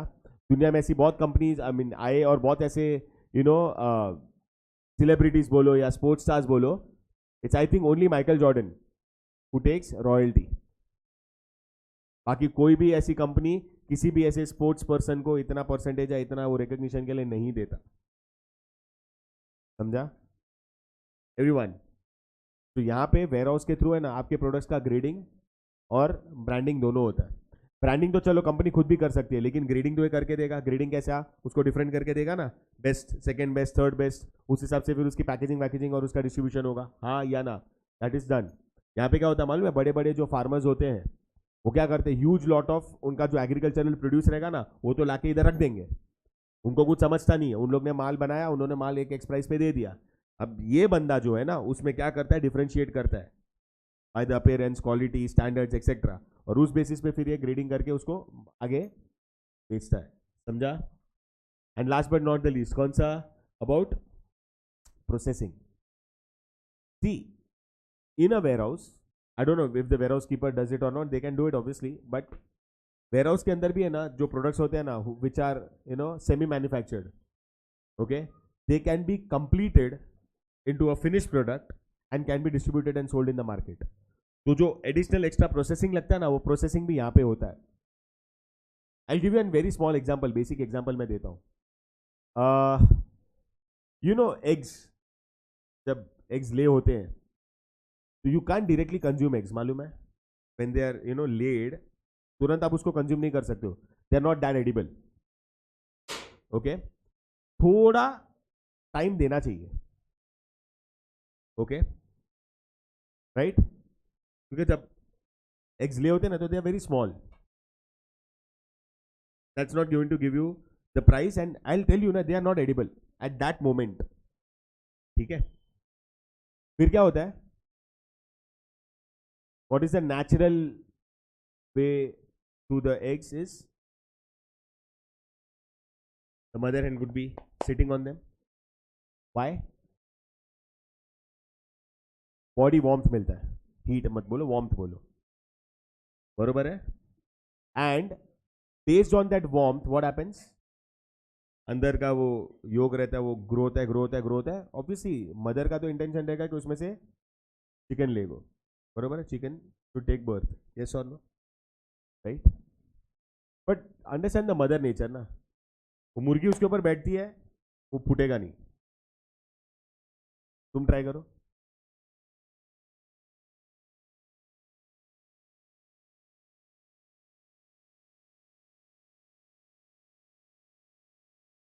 ट्राई करो ना, है कि नहीं. आर्या ट्राई करेगा.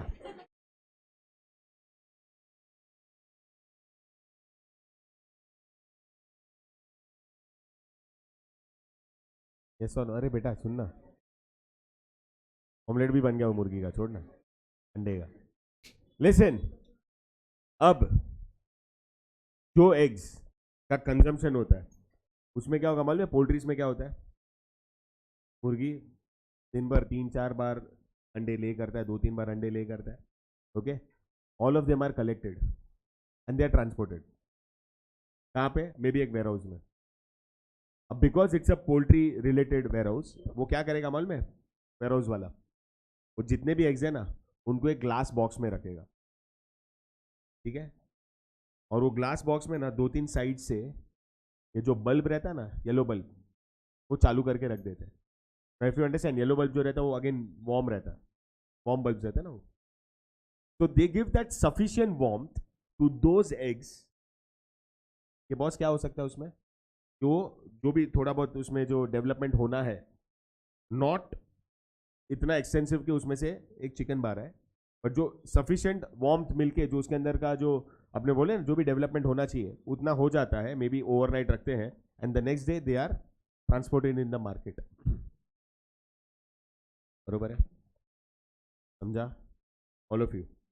तो ऐसे बहुत सारे प्रोडक्ट्स होते हैं जिसके अंदर का जो प्रोसेसिंग अगर रिक्वायर्ड है ना, तो that processing can be undertaken at a warehouse. Maybe producer के लिए, मैन्युफैक्चरर के लिए या फार्मर के लिए वो चीज़ पॉसिबल नहीं होती because of shortage of space और maybe shortage of technology और machinery. These guys can do it. समझा कि नहीं समझा, all of you, all the features, right. 8 है, आई गिव यू 2-3 minutes, फटाफट एक बार गो थ्रू करो and try to remember all the points fast.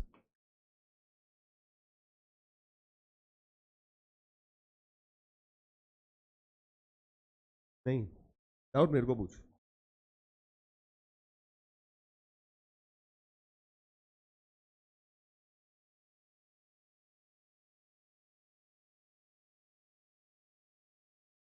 Fast.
Guys, please.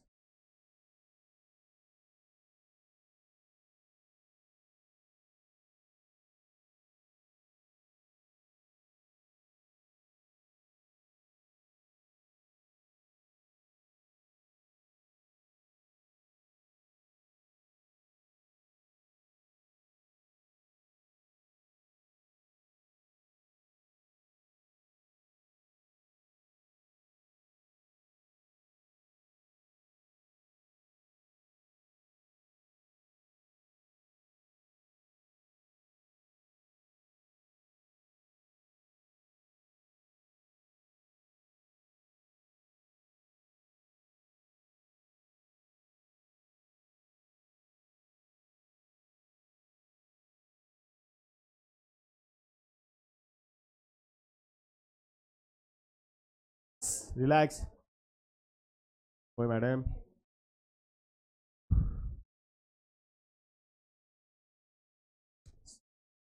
हो गया.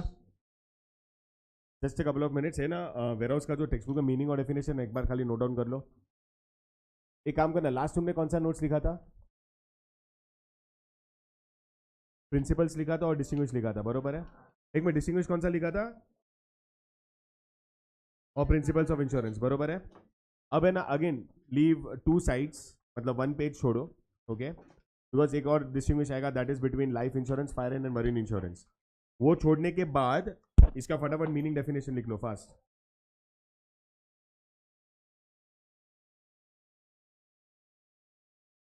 बहुत छोटा है, फटाफट लिखो.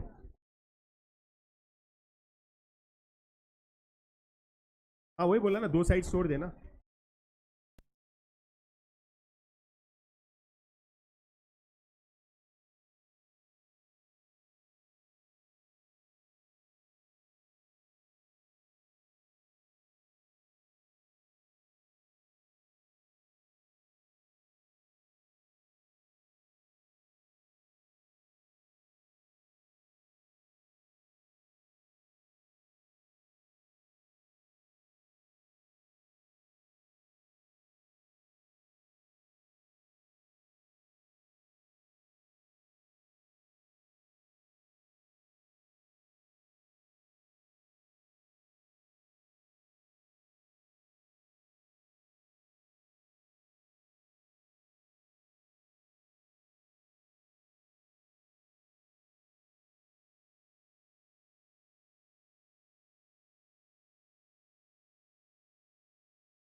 तो पढ़ाया ही नहीं, उसके पहले कैसे लिख सकता है?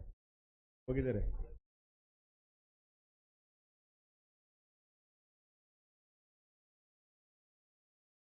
देख दो, देख तेरे को समझ में आता है? एक बार तो बोला था।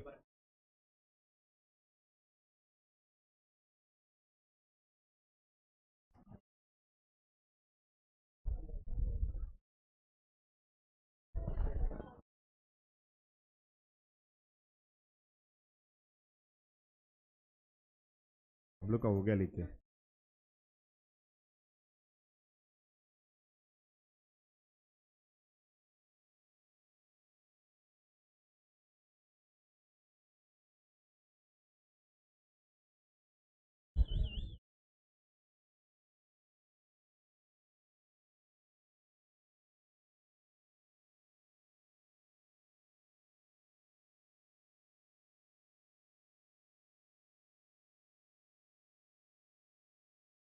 Boys,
done. ओए बड़बड़ हो गया? इसको कर, इसका नहीं हुआ है ना? चलिए, ये इंपॉर्टेंट मत भूल। Done all of you? मेरे को क्यों बोल रहे हो? मैंने थोड़ी ना रखा है। मैं क्यों बोलूं? लेवा ना देवा। तुम मेंसा के स्टूडेंट हो ये मामलों में? हम तो, मैं तो पढ़ाता हूँ पर पढ़ते नहीं है ना लोग। सर को सर मानते हो ना? हाँ, तो सर का माना करो। पूरा हो गया। हाँ, वो तो ऐसे ही रहता है।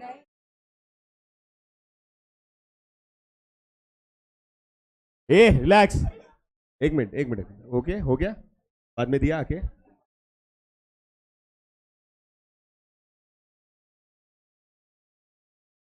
इतना अगर तू डेडिकेटेड सीरियस है तो तू एक दिन पहले दे देती। बस बेटा घूम मत, यही बोलते लास्ट में। तो पढ़ लेती ना पहले, टेस्ट तो पहले ही तुमको बोल दिया था ना, तो फिर पढ़ सकती थी ना।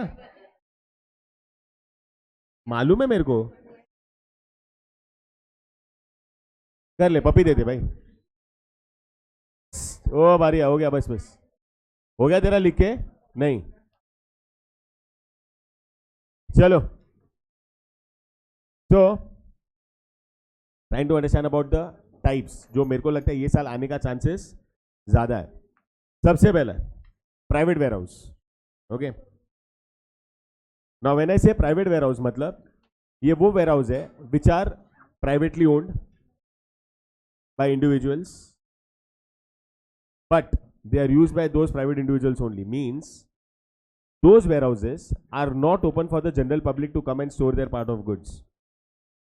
मतलब यहाँ पे भी अगर देखोगे तो एक स्टोरेज एरिया, इसको इन लोग ने बना दिया ना एक वेयर हाउस, क्या फर्क पड़ता है? उसके अंदर उन लोग क्लासरूम रखे, स्टोर रूम बनाए, उसको जो भी करे, प्राइवेट स्पेस है ना, तुमको जैसा जैसा समझ में आता है, जैसा तुम्हारा कंफर्ट है, जैसा तुमको रखना है तुम रखो ना, हाँ या ना। प्राइवेट वेयर हाउस में जो खुद मैन्युफैक्चरर है या ट्रेडर है या प्रोड्यूसर है, वो बंदा अपने कंफर्ट के हिसाब से, अपने रिक्वायरमेंट के हिसाब से क्या करता है, गुड्स को रखता है और वो गुड्स स्टोर करता है। बरोबर, हाँ या ना? डू यू अंडरस्टैंड और not? That's a private warehouse. ठीक है, अपने कंफर्ट में, मतलब see he knows the nature of goods, he knows the goods that is wanting to store, तो अकॉर्डिंगली क्या कंड्यूसिव रहेगा वो गुड्स को स्टोर करने के लिए, he will create that warehouse according to his convenience and he will use that. बाहर वाले अलाउ नहीं है। Okay, second is public warehouse, means a warehouse which is privately owned by private individual, but that warehouse is open for the other people to come and store their part of goods. मतलब अभी उस बंदे ने क्या किया मालूम है, वो जगह बना के उसको किसके लिए ओपन रखा है, he's kept that warehouse open as a service for the other people to come, just come and store their goods. मतलब ये किसके लिए होता है मालूम है? those people who are either traders or producers or manufacturers, जिनके पास खुद का जगह नहीं है स्टोर करने का goods, but they want a space to store their goods and keep it safe. तो ऐसे वेयर हाउसेस है जो प्राइवेटली ओन्ड है, they are not private warehouses, they are just privately owned, but they are open for the general public to come and store their goods. बस इतना ही है कि अगर आप अपने स्पेस को कमर्शियल यूज के लिए एज अ वेयर हाउस दे रहे हो, तो you have to register that property as a warehouse. क्यों? Because you are keeping it open for the public ना। समझा कि नहीं समझा? प्राइवेट वेयर हाउस तुम खुद यूज करने वाले थे तो उसको तुमको रखने का जरूरत नहीं था, उसको रजिस्टर करने का कोई जरूरत नहीं था। But just because as a private individual you are keeping your warehouse open for the public to come and use that service, you'll have to register it, okay, and you know जो भी formalities लगती है under the warehousing corporation, आपको उसको fulfill करना है, so that now you can keep that space open for the people to use it as a warehouse. समझा कि नहीं समझा? Private warehouse owned by a private individual, used by the same private individual. Public warehouse owned by a private individual can be used by anyone. उसके लिए जो भी उसका पैसा लगता है आप दे दो। Third is government warehouse, मतलब it is owned by and used by everyone. मतलब गवर्नमेंट कंपनीज भी उसको यूज कर सकती है स्टोरेज के लिए, but it is not limiting to only government companies, that space can be offered to other people also. ठीक है, प्राइवेट इंडिविजुअल्स भी, प्रोड्यूसर्स, मैन्युफैक्चरर्स, ट्रेडर्स भी उसको यूज कर सकते हैं। Major difference between public warehouse and government warehouse is, one is ownership obviously, second the quality. जो public warehouse होता है ना which is owned by private individual, उसकी स्टैंडर्ड, उसकी क्वालिटी फिर भी बेटर होती है।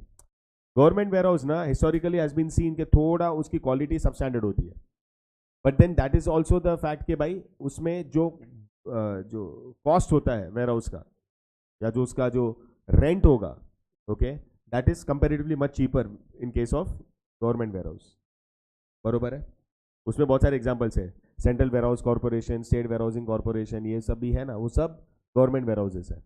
अच्छा, दूसरा गवर्नमेंट वेयर हाउसेस ने क्या है मालूम है, why is it beneficial for most of the people is, these warehouses are set up where you know they are set up near the major junctions और हाईवेज और यू नो इंपॉर्टेंट स्टेशंस, उधर रखा है। तुमको बताओ,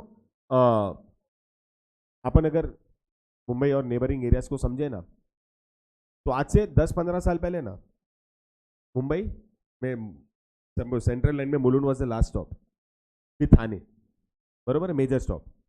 थाने के बाद जो मेजर स्टॉप बनता था ना वो डोंबिवली बनता था, बरोबर है। बट व्हाट आई सेड कि बहुत सारे वेयर हाउसेस कहाँ पे, Bhiwandi and you go to western side जहाँ पे वसई विरार आता है। अब ये जो नॉर्थ साउथ कनेक्टिविटी करना था उसके लिए एक स्टेशन का इंपॉर्टेंस एंड प्रोमिनेंस बहुत बढ़ गया। वो कौन सा मालूम है? कुर्ला किधर पे? दीवा। दीवा को नाम ही दीवा जंक्शन दिया है। और अगर तुम जाओगे ना तो दीवा स्टेशन जब आएगा ना तुम देखना, देर आर 10 या 12 प्लेटफॉर्म्स। वो साइड जो गुड्स वाला भी है पता है, जहाँ पे खाली गुड्स ट्रेन रहते हैं, स्टेशन खत्म होने के वो साइड पे और ईस्टर्न साइड पे उधर दो चार और प्लेटफॉर्म्स है। और यहाँ पे जो नॉर्थ साउथ जो कनेक्टिविटी है ना वो दीवा से होता है, ठीक है। एंड वही है कि ये वेयर हाउस है जो भिवंडी वगैरह में तो बहुत सारे जो वेयर हाउसेज है, और दीवा की ये साइड पे ईस्टर्न साइड पे है ना बहुत सारे ऐसे warehouses are owned by government. Second जो इंपॉर्टेंट जंक्शन बनता है वो है कल्याण। कल्याण पे भी ना जंक्शन लिखा रहा है, अगेन वहां पे आप देखोगे बहुत सारे गवर्नमेंट ओन वेयर हाउसेज है, समझा। तो ये गवर्नमेंट ने पहले से ये स्पेसेस को है ना अपना वेयर हाउस के लिए यूज किया हुआ है, so that many themselves and the private sector all of them can use that warehouses to store. And ये जो नॉर्थ साउथ या ईस्ट वेस्ट कॉरिडोर को जो तुमको अगर सेटिस्फाई करना है for the storage and distribution of goods, warehouses बहुत काम आते हैं। Okay. Fourth is cooperative ware house.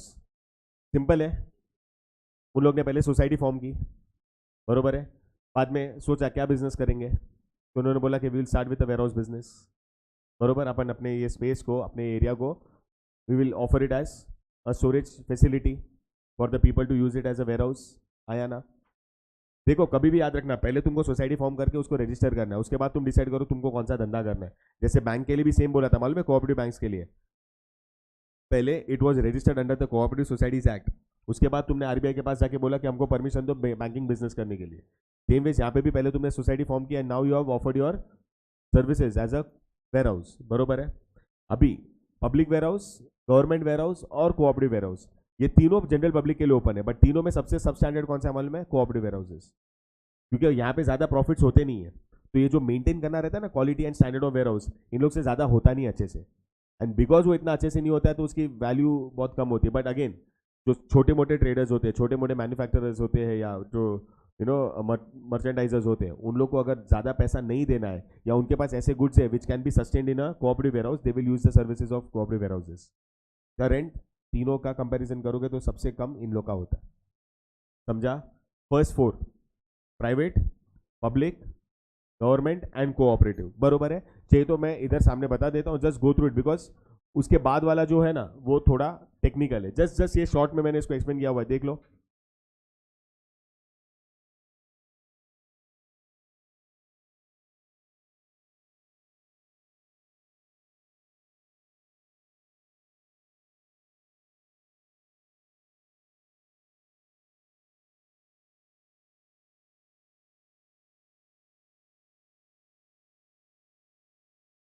बड़ा ओके। सेकंड पब्लिक,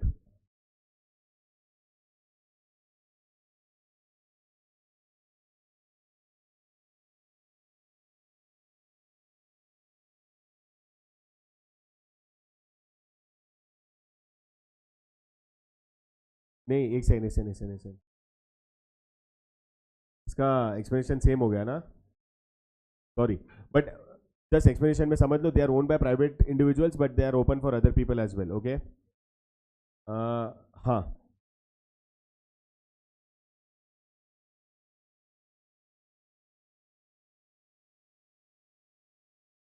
ये अभी चेंज किया है, नहीं पढ़ा है तूने? रिया,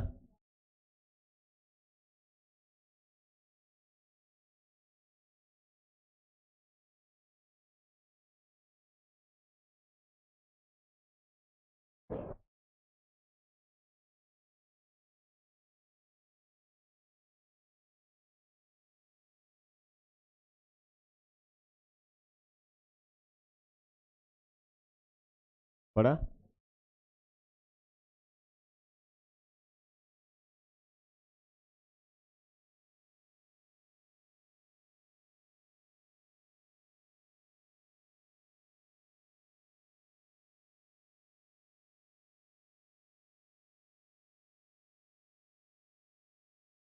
डन चारों ओके चलो now we go on to what we go on to bonded warehouse एक बार में समझोगे तो समझ में आ जाएगा ठीक है ध्यान से सुनो बॉन्डेड वेयर हाउसेस होते कहाँ पे पहली बात bonded warehouses are owned by the port authorities मतलब they are those warehouses which are created within the port areas के अंदर वापिस जो अपना तभी मालूम है डिस्कशन हो रहा था इसके पहले मरीन इंश्योरेंस में तो मैंने क्या बोला कि बहुत सारे टाइम जब तुम गुड्स क्या करते हो इंपोर्ट करते हो you directly cannot release the goods and take it और give it to the importer क्या होता है थोड़ी फॉर्मेलिटीज होती है पेपर वर्क डॉक्यूमेंटेशन होता है हाँ या ना कस्टम क्लियरेंस वगैरह लगता है तो until and unless that paperwork documentation payment of duties and charges is not done by the importer so the goods will have to be stored and located in a very safe space तो क्या होता है ना ये सारे के सारे goods को इन लोग बॉन्डेड वेयरहाउस में रख देते हैं कब तक जब तक उसको पूरा क्लियरेंस नहीं मिल जाता किसको वो गुड्स को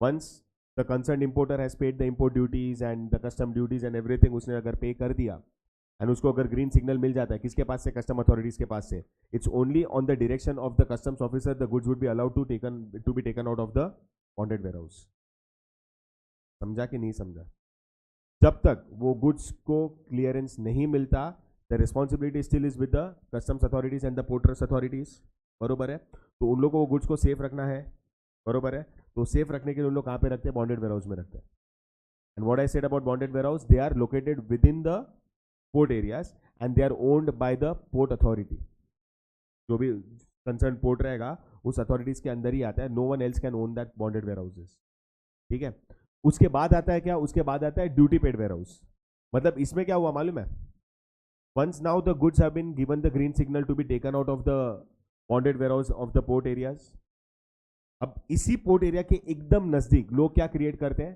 duty paid warehouse now duty paid warehouse can be own by anyone private individuals cooperative societies government etcetera कोई भी उसको ओन कर सकता है बट मैंने क्या बोला इनका लोकेशन क्या है they are created very much near to the port areas जहां पे क्या होता है मालूम है जिन गुड्स के ऊपर आपने ड्यूटी पे कर दिया है you can store those goods अब बोले सर क्या क्या सेंस बन रहा है अगर ड्यूटी पे कर दिया सब क्लियर हो गया तो I will to take it with me ना why am I suppose to store it many a times there are goods which have been imported for the purpose of re exporting entry port trade याद आया अब entry port trade में क्या होता था कि goods तुम एक कंट्री से लेके आते थे थोड़ा प्रोसेसिंग तुम उधर करते थे and then it was relocated to some other country बरोबर है इंपोर्टर थर्ड कंट्री था एक्सपोर्टर फर्स्ट कंट्री था तुम एज अ मिडिल मैन तुमने क्या किया उसके ऊपर छोटा मोटा प्रोसेसिंग चेंजेस डेवलपमेंट्स करना था you did it and you री एक्सपोर्टेड इट अभी अगर मेरे को री एक्सपोर्ट करना है वही गुड्स को as an entry port trader मेरे को तो सेम पोर्ट से करना है क्या सेंस बनता है कि माल मैं पहले रिलीज करूँ उसको अपने फैक्ट्री में लेके जाऊँ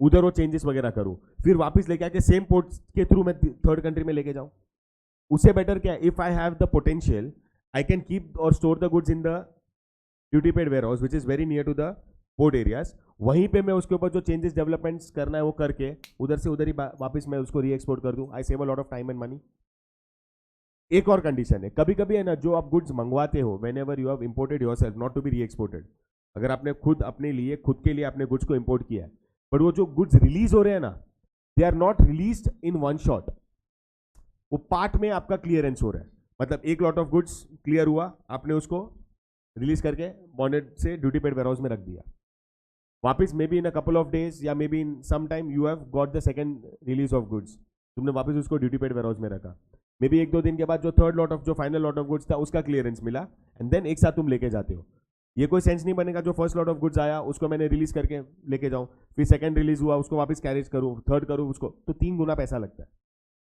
तो to avoid such scenarios and circumstances what I do is I store it in a duty paid warehouse नाम से समझो इसके ऊपर कस्टम ड्यूटी पे हो चुका है it has been taken out of the bonded warehouse no longer the responsibility of the port authorities the responsibilities with the importer himself but क्या है ना उसको ये दो कंडीशन है इधर वो री एक्सपोर्ट करने वाला है या फिर उसके पार्ट रिलीज हुए हैं गुड्स के बरोबर है पार्ट रिलीज बाकी है तो तब तक जब तक पूरा रिलीज नहीं हो जाता you have to keep it in a duty paid warehouse समझा कि नहीं समझा right and last but not the least कौन सा cold storage I don't think I need to give any explanation of cold storages किसके लिए होता है cold storage only and only for perishable commodities and goods हाँ या ना बरोबर है perishable commodities like fruits vegetables flowers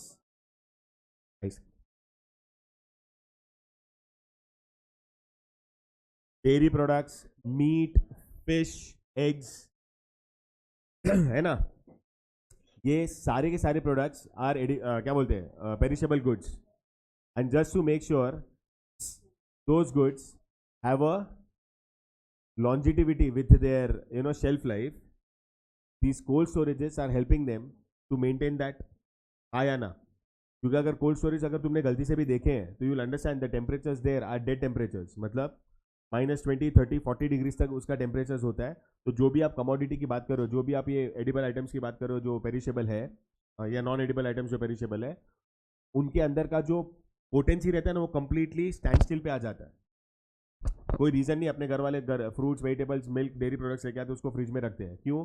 because अपने को उसकी उसका जो ड्यूरेबिलिटी है, उसका जो क्या बोलते हैं, शेल्फ लाइफ है, उसको ज़्यादा रखना है.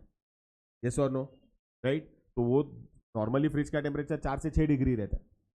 कोल्ड स्टोरेज में तो इट इज़ -20, 30, 40 डिग्रीज. समझा? ये कोल्ड स्टोरेज आने से ना ग्लोबल लेवल पे transport and exchange of such kind of perishable goods is now possible. नहीं तो वही 20, 25, 30 ईयर्स पहले इंडिया में there was no kiwi as a fruit. खाली बुक में पढ़ा था कि कीवी नाम का एक फ्रूट है. It is a speciality coming from kiwi land, that is New Zealand. Dragon fruit सुना ही था, देखने में भी वियर्ड लगता था, क्योंकि जब हम स्कूल में थे, छोटे थे, तब वो खाली फोटो में ऐसा वियर्ड फ्रूट दिखता था. बरोबर है? बट बिकॉज ये cold storage facilities along with transport facilities have gotten better. आज क्या है, आज कुछ भी, there is nothing which can be bought and sold in different countries. Yes और नो? समझा? आज इतना मजा हो गया है कि, और कीवी, और अगर ड्रैगन फ्रूट का अपन बात करें, थाईलैंड से अपन ज्यादा प्रोड्यूस कर रहे हैं dragon fruit. Kiwi is such a fruit which can B grown in side your house only. Very easy. Yes, बहुत ईजी है. हाँ, does not even require huge space. इतना ही तो फ्रूट होता है, बहुत ईजी है उसको क्रिएट करना, आई मीन उसको ग्रो करना. बरोबर है? समझा? ये पॉसिबल नहीं होता if you did not have the services of cold storages. समझा? All of you, right? देख लो पूरा का पूरा फास्ट. आवाज नहीं आ?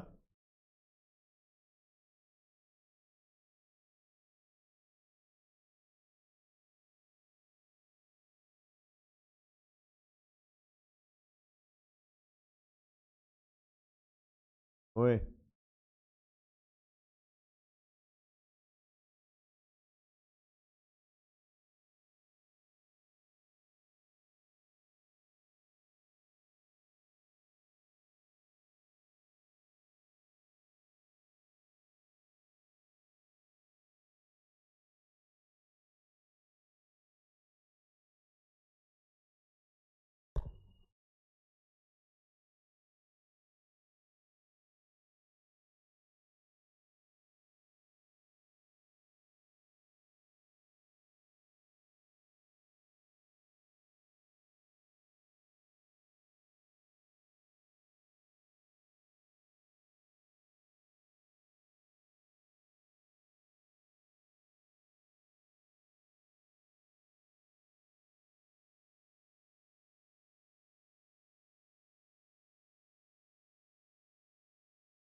और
हो गया?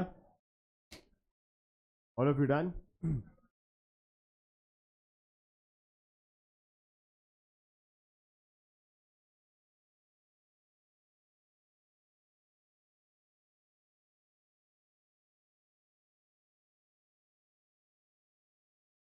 इट्स नॉट दैट कि एक ही कंपनी का ही गुड्स रखेंगे, कितने भी कोई भी रख सकता है ना. As long as your capacity is in full, you can store your goods. Warehouse का खुद का स्टाफ होता है, कंपनी का स्टाफ रखें क्या मतलब है? ये तो बोला ना, वेयर हाउस कीपर, उसका पूरा स्टाफ, they have to look after the goods ना, इट्स देयर रिस्पॉन्सिबिलिटी.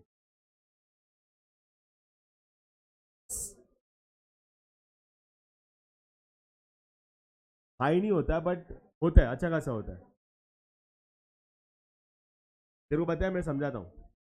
कितने सारे ऐसे वेयर हाउसेज है जो एक पर्टिकुलर कंपनी ने परमानेंटली बुक कर लिया है. मतलब मेरे को ये जगह ना बहुत सही लगता है, बट ये जगह ओपन नहीं है ना मेरे लिए, someone else is owing this. तो मैं जो ओनर है ना उसको ये पूरे साल का पैसा या पूरे टाइम का पैसा दे देता हूँ कि भाई मैं मेरा ही माल रखूंगा. So that money is sufficient for the provision of everything, every other expense of this particular warehouse. इसके लिए ना वेयरहाउस भी एक टाइप का धंधा ही है ना. अगर तुम्हारा वेयरहाउस तुम मेंटेन कर पाते हो, if you can maintain the durability of the products and goods and all, plus जो एडिशनल दूसरे मैंने बताया ना सर्विसेज लगती है, प्रोसेसिंग वाला या दूसरे सारे अगर आप करके देते हो तो people would be interested in storing their goods with you. उनको कमर्शियल वायबिलिटी भी मिलना चाहिए, नियर टू द मार्केट लगना चाहिए, नियर टू द हाईवे होना चाहिए, स्टेशन होना चाहिए, तो वो स्पेस की डिमांड ज़्यादा रहती है. समझा?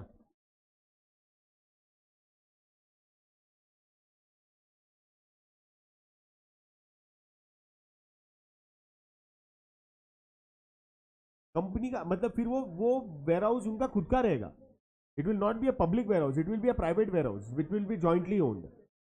अगर पब्लिक वेयर हाउस है ना तो उसका ओनर कोई और ही है और वो जगह कोई और रेंट करता है टू स्टोर देयर गुड्स. समझा?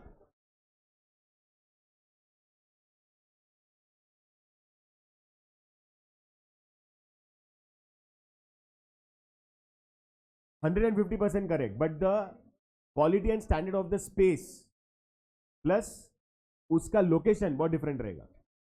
गोडाउन्स में ना जनरली फिनिश गुड्स होते हैं. समझा? वेयर हाउस में तो तू तेरे सेमी मैन्युफैक्चर्ड या कोई भी गुड्स रख सकता है. And warehouses are very near to the area of your production. Godowns and all are created for the areas where you are going to ultimately sell the goods. इसके लिए दुकान वाले बोलते 2 मीटर को मेरा माल गोडाउन से लेके आता हूं मैं. तो टेक्निकल डिफरेंस है, बाद में बाकी कोई डिफरेंस नहीं है. प्रॉब्लम क्या मालूम है? गोडाउन्स वगैरह है ना, एज आई सेड, मैंने जनरल वेयरहाउस के बारे में पूछा था. You give an answer for only a privately owned space as a godown, और इससे मेरे को क्लियरली खाली प्राइवेट वेयरहाउस और गोडाउन का डिफरेंस पूछा. समझा?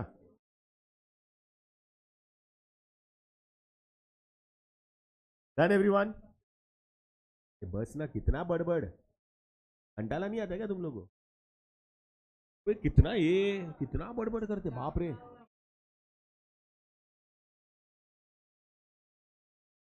तो हमको क्यों इरिटेट करते हो उससे?